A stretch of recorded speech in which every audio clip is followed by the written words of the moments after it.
Praise the lord. మన ప్రభు అయినటువంటి యేసుక్రీస్తు నామం పేరిట మీ అందరికీ మా యొక్క ప్రత్యేకమైనటువంటి శుభాలు తెలియజేస్తూ ఉన్నాము. బిడ్డలారా, ఎలా ఉన్నారు? అందరు బాగున్నారు కదా? మీరు అందరు బాగుండాలని, క్షేమంగా ఉండాలని, ఆత్మీయంగా ఎదగాలని, మానసికంగా, ఆరోగ్యపరంగా, ఆత్మీయపరంగా అన్ని కోణాలు మీరు దీవించబడాలని మనస్ఫూర్తిగా మిమ్మల్ని కోరుకుంటూ ఉన్నాము. ఈ దినము దేవుని యొక్క వాగ్దానము అనేటువంటి యొక్క కార్యక్రమానికి ప్రేమతో మిమ్మల్ని ఆహ్వానిస్తూ ఉన్నాము. ప్రతిరోజు మేము అందించేటువంటి ఈ ఆధ్యాత్మిక కార్యక్రమాన్ని ఎవరైతే వింటున్నారో, ఈ మాటలు మీకు ఆశీర్వాదకరంగా ఉన్నట్లయితే, ఈ యొక్క మినిస్ట్రీ ద్వారా అందించబడుతున్నటువంటి ఈ మాటలు మీకు నచ్చినట్లయితే, మీకు దీవెనకరంగా ఆశీర్వాదకరంగా ఉన్నట్లయితే లైక్ చేయండి, షేర్ చేయండి, సబ్స్క్రైబ్ చేసుకోండి. ఈ విషయాలు మీకు నచ్చినట్లయితే మీ స్నేహితులకు కూడా ఈ విషయాలు మీరు తెలియపరచండి. మా మినిస్ట్రీని పరిచయం చేయండి, వారు కూడా మీలాగా దీవించబడతారు. దేవుడు మిమ్మల్ని అందరినీ దీవించండి.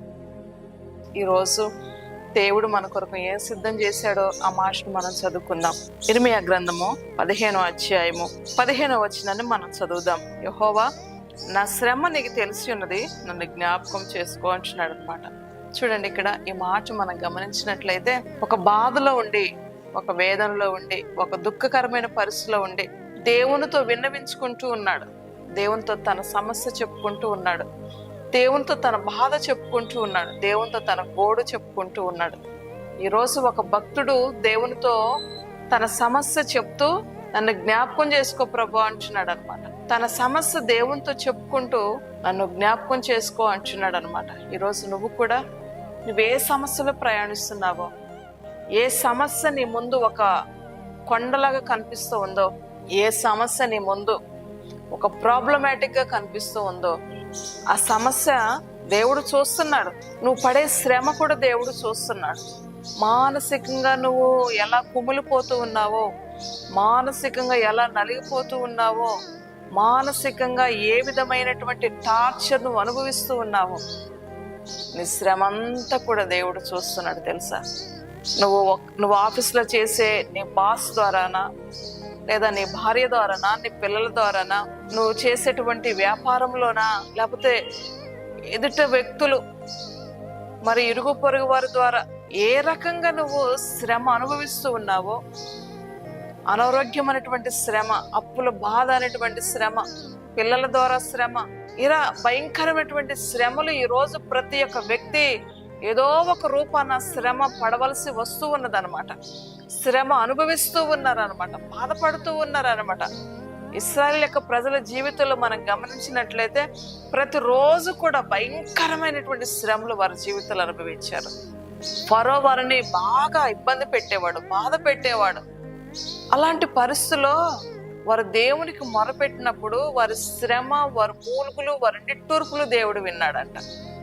శారా పెడుతున్నటువంటి శ్రమ కూడా హాగరు విషయంలో దేవుడు చూశాడు. నా యొక్క యజమానులైనటువంటి శారా నన్ను శ్రమ పెడుతూ ఉంది అని హాగర్ అక్కడ మాట్లాడుతూ ఉంది. ఈరోజు ఏ వ్యక్తి ద్వారా నువ్వు శ్రమ పడుతున్నావు, ఏ వ్యక్తి ద్వారా నువ్వు ఇబ్బందులు ఎదుర్కొంటున్నావు, ఏ వ్యక్తి ద్వారా నువ్వు సమస్యలు ఫేస్ చేస్తా ఉన్నావో, నీ శ్రమ అంతా కూడా దేవుడు తెలుసు. హన్నా విషయానికి వస్తే, హన్నాను పెనిన్న శ్రమ పెడుతూ ఉంది, మాటల చేత బాధిస్తూ ఉన్నదన్నమాట. లేయా జీవితాన్ని కూడా గమనించినట్లయితే భర్త ద్వారా తను ఎంతగానో, రాహేలు ద్వారా తను ఎంతగానో శ్రమ అనుభవిస్తూ ఉన్నది తెలుసా. ఈ విధంగా బైబిల్లో చెప్పుకుంటూ పోతే భయంకరమైనటువంటి శ్రమలు అనుభవించిన వారు చాలా మంది ఉన్నారు. దావీదు జీవితాన్ని కూడా గమనించినట్లయితే దావీదుని సౌలు ఎంతగానో శ్రమ పెట్టి ఉన్నాడు, ఎంతగానో ఇబ్బంది పెట్టి ఉన్నాడు. దావీదును బట్టి సౌలు అరణ్యంలోనికి పారిపోయాడు. అబ్షాలోమును బట్టి దావీదు బహుగా శ్రమ పడుతూ వచ్చాడు. అబ్షాలోము ద్వారా దావీదు యొక్క హృదయం ఎన్నోసార్లు బాధపడింది. మరి యోబు ద్వారా కూడా, యోబు జీవితంలో యోబు భార్య ఎంతగానో శ్రమ పెడుతూ ఉంది.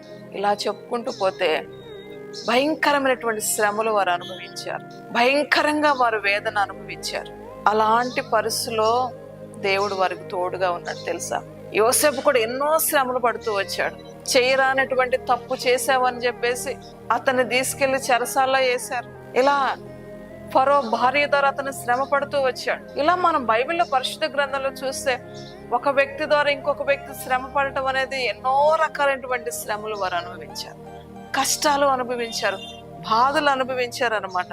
కనుక ఆయన అంటున్నాడు, నా శ్రమ నీకు తెలుసు ప్రభువా అంటున్నాడు అనమాట. ఈరోజు నువ్వు కూడా నీ భర్త ద్వారా శ్రమ పడుతున్నావా? నీ భార్య ద్వారా శ్రమ అనుభవిస్తున్నావా? నీ పిల్లల ద్వారా శ్రమ అనుభవిస్తూ ఉన్నావా? నీ అత్తగారి ద్వారా శ్రమ అనుభవిస్తూ ఉన్నావా?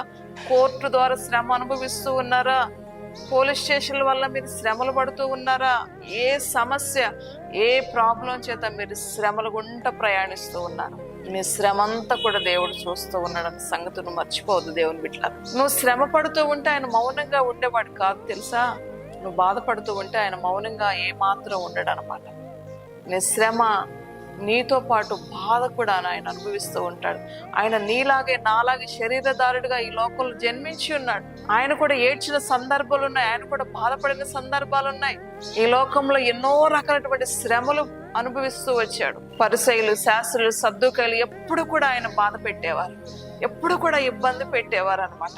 ఆయన కూడా మనలాగా ఎన్నో శ్రమలు పడ్డాడు. నీ కొరకు నా కొరకు ఆయన ఎంతగానో శ్రమ పడ్డాడు. నీ కొరకు నా కొరకు ఆయన ఎంతగా నలగొట్టబడ్డాడు. నీ కొరకు నా కొరకు ఆయన ఈ లోకంలో ఉన్నటువంటి మనుషులందరి కొరకు ఆయన మెత్తన చేయబడ్డాడు, నలగొట్టబడ్డాడు, రక్తాన్ని చిందించాడు, ప్రాణాన్ని పెట్టాడు. ఇలా ఎన్నో మన కొరకు ఆయన శ్రమ పడుతూ వచ్చాడండి. ఈరోజు ఒక మనుషునిగా ఈ భూమి మీద ఉంటున్నావు. నాకున్న శ్రమలు ఎవరికీ లేవండి, నాకున్న బాధలు ఎవరికీ లేవండి, నాకున్న కష్టాలు ఎవరికీ లేవండి, నాకున్న సమస్యలు ఎవరికీ లేవండి అని నీకు నీవే ఫీల్ అయిపోతూ ఉంటావు అనమాట.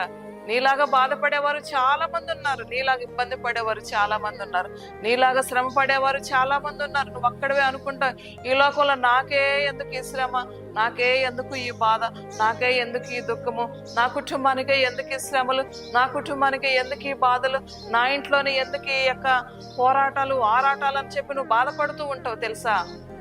నీలాగే ఈ లోకంలో చాలా మంది బాధపడేవారు ఉన్నారు. నువ్వు ఎలా శ్రమ పడుతూ ఉన్నావో నీ కొరకు యేసుక్రీస్తు ప్రభువారు కూడా శ్రమ పడ్డాడు, బాధపడ్డాడు, కష్టపడ్డాడు.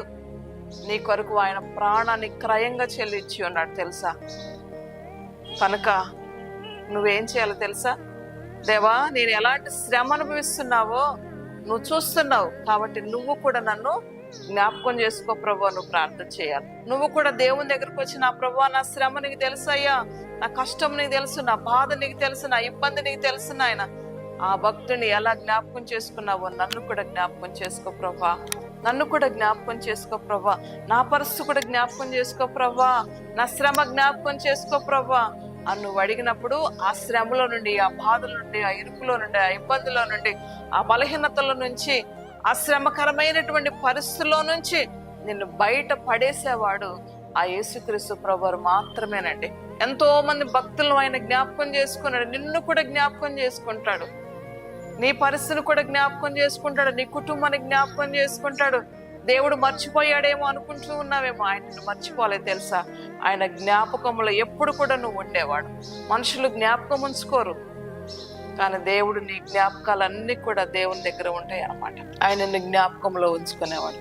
కనుక అధైర్యపడద్దు, కృంగిపోవద్దు, ధైర్యంగా ఉండు. నీ శ్రమ దేవుడు చూస్తున్నాడు, తప్పకుండా నీ జీవితంలో దేవుడు కార్యాలు చేస్తాడు. ప్రార్థన చేసుకుందాం.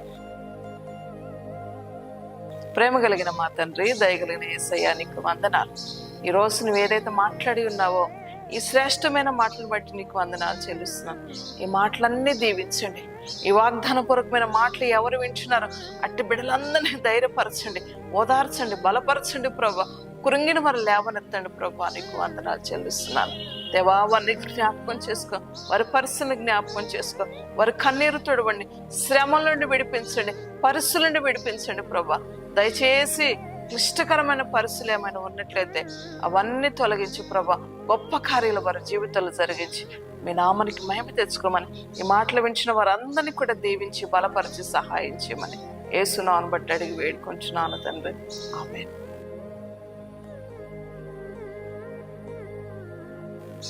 క్రీస్తునందు ప్రియులారా, ఎంత శ్రద్ధగా ఈ మాటలు వింటున్నటువంటి మీ అందరికీ కూడా మరొకసారి మీకు శుభాలు తెలియజేస్తూ ఉన్నాను. ఈరోజు మ్యారేజ్ డే, బర్త్డే ఎవరైతే చేసుకుంటున్నారో అచ్చి వారందరికీ కూడా ఆయన తోడుగా ఉంటాడు, ఆయన కాపుదల మీతో ఉంటది. ఈ సంవత్సర కాలం అంతా కూడా ఆయన దయ, ఆయన కనికరము, ఆయన కృప మీతో ఉంటుంది, దేవునికి కాపుదల మీతో ఉంటుంది. ధైర్యంగా ఉండండి, దేవుడు మీకు సహాయం చేస్తాడు.